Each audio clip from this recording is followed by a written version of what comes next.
বৃষ্টি হলেই আমাদের মনটা কেমন তেলে ভাজার দিকে টানে, তাই বাজার থেকে না কিনে বাড়িতেই কিছু একটা তৈরি করা যাক। তো প্রথমেই আমি কিছুটা পরিমাণ আটা নিয়েছি, তাতে নুন ও 1 চামচ জোয়ান দিয়ে আমি একটা ডো বানিয়ে নিয়েছি।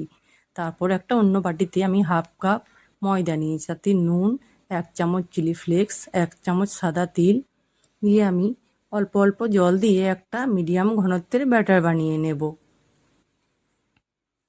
খুব বেশি পাতলা করা যাবে না।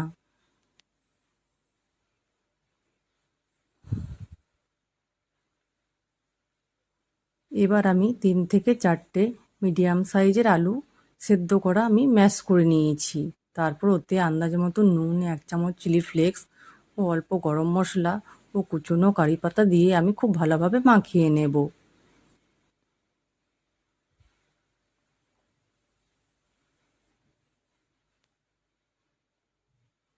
তারপর আমি ওই আটা থেকে কিছুটা পরিমাণ লেচি কেটে একটা বড় সাইজের রুটি বেলে নেব।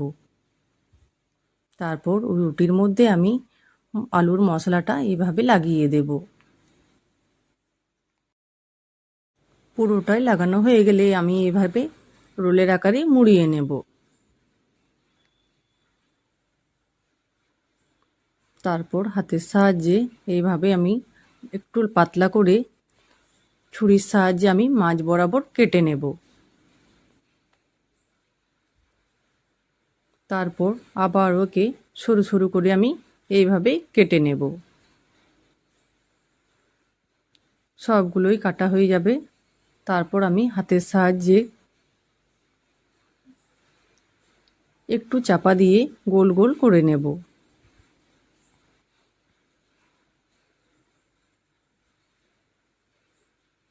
তারপর ওই ব্যাটারের মধ্যে ডুবিয়ে আমি ওই তেলের মধ্যে দিয়ে দেব।